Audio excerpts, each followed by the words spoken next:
André Theuriet, conte pour les soirs d'hiver, les rois mages. Les trois rois mages, Balthazar, Melchior et Gaspard, portant l'encens et la myrrhe, étaient partis à la recherche de l'enfant Jésus, mais comme ils ne connaissaient pas bien le chemin de Bethléem, ils s'étaient égarés en route et, après avoir traversé une forêt profonde, ils arrivèrent à la nuit tombante dans un village du pays de Langres.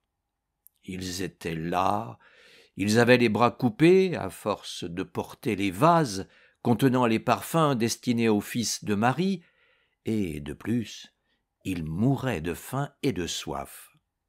Ils frappèrent donc à la porte de la première maison du village pour y demander l'hospitalité. Cette maison, ou plutôt cette hutte, située presque à la lisière du bois, appartenait à un bûcheron nommé Denis Fleuriot, qui vivait fort chichement avec sa femme et ses 4 marmots.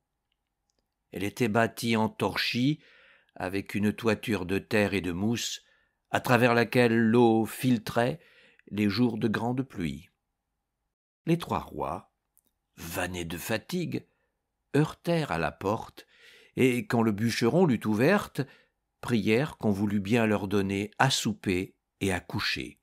« Hélas, braves gens, répondit Fleuriot, je n'ai qu'un lit pour moi et un grabat pour mes enfants, et quant à souper, nous ne pouvons vous offrir que des pommes de terre cuites à l'eau et du pain de seigle.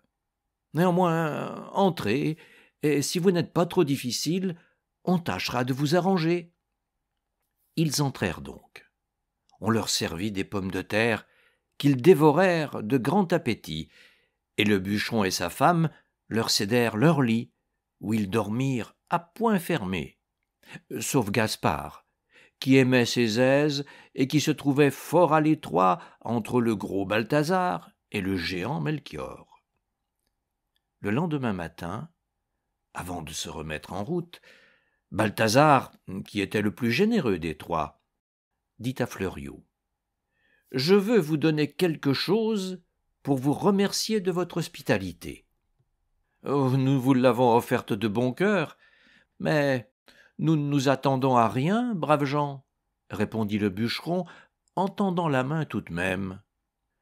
Je n'ai pas d'argent, reprit Balthazar, mais je veux vous laisser un souvenir qui vaudra mieux.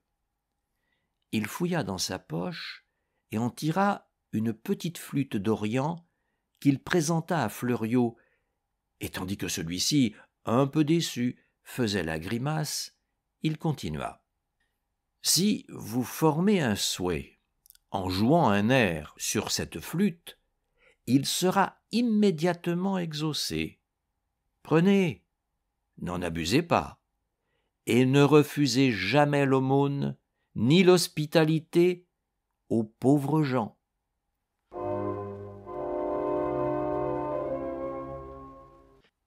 Quand les 3 rois eurent disparu au tournant du chemin, Denis Fleuriot dit à sa femme, en soupesant dédaigneusement la petite flûte dans sa main : « Ils auraient pu nous faire un cadeau moins bête que ce flageolet.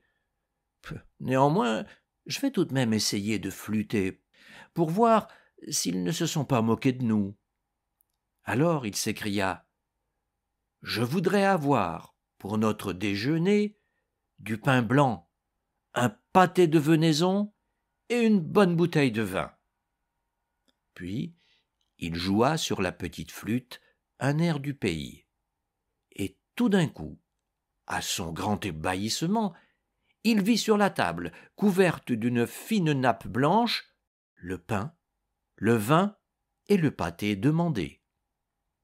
Dès qu'il fut certain du pouvoir de sa flûte, il ne s'en tint pas là, comme bien vous pensez, et il demanda tout ce qui lui passa par la tête. Il flûtait du matin au soir.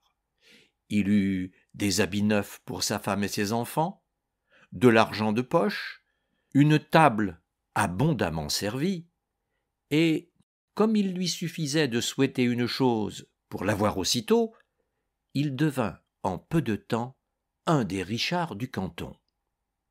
Alors, à la place de sa hutte à demi effondrée, il fit construire un superbe château qu'il remplit de meubles précieux et de tapisseries. Et le jour où la construction et l'ameublement furent achevés, il donna une grande fête pour inaugurer sa nouvelle demeure. Autour d'une table richement servie, étincelante d'argenterie et de lumière, il avait réuni tous les gros bonnets de l'endroit.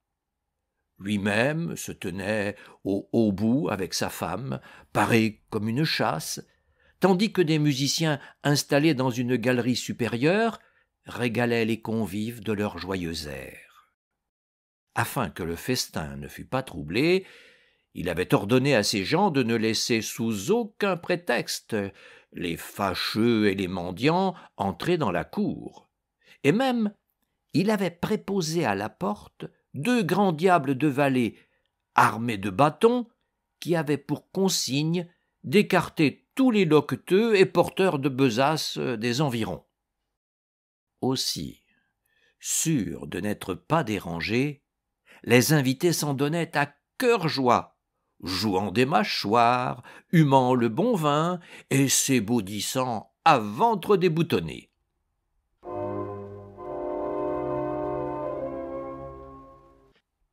Or, ce soir-là, les 3 mages, ayant déposé leurs présents aux pieds de l'enfant Jésus, revenaient de Bethléem. En traversant la forêt, ils reconnurent le village où ils avaient couché, virent le château tout illuminé, et Gaspard dit en goguenardant à Balthazar « Ah, je serais curieux de savoir si notre homme n'a pas mésusé de ta petite flûte, et si, depuis qu'il est riche, il a tenu sa promesse d'être doux envers le pauvre monde. » « Voyons, » répondit laconiquement Balthazar. Ils s'accoutrèrent en mendiants, changèrent leurs belles robes contre des haillons, et se présentèrent à la porte du château en demandant l'hospitalité pour la nuit.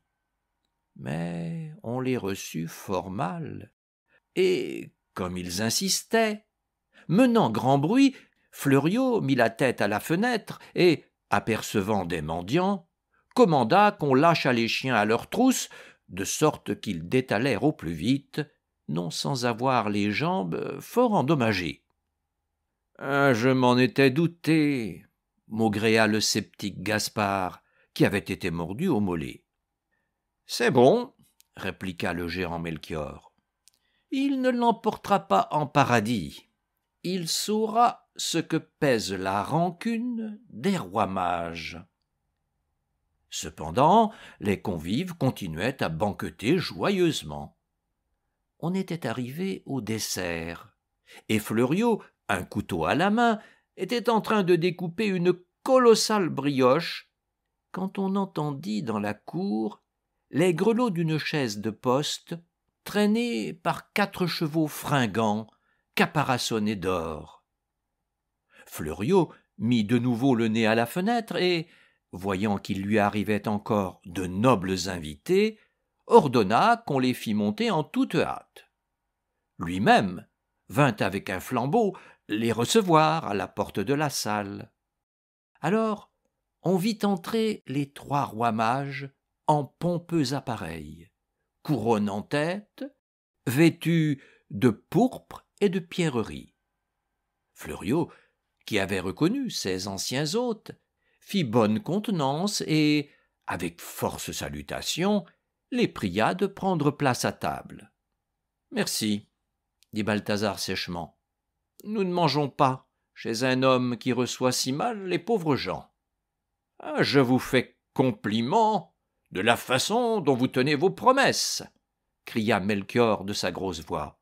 « Ah, tu lâches tes chiens sur les mendiants, » ajouta Gaspard en se tâtant la jambe.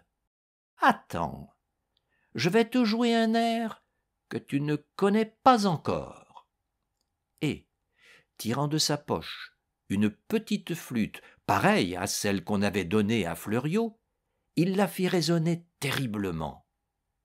En un clin d'œil, la table, les convives, le château s'évanouirent, et le bûcheron se retrouva seul et nu sur la lisière du bois, devant sa hutte en ruine, avec sa femme et ses enfants en haillons.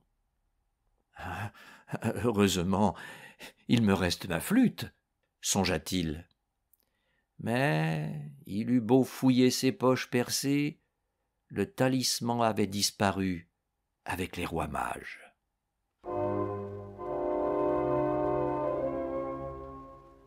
Et c'est depuis ce temps qu'on a coutume, lorsqu'on coupe le gâteau des rois, de mettre soigneusement de côté la part des pauvres.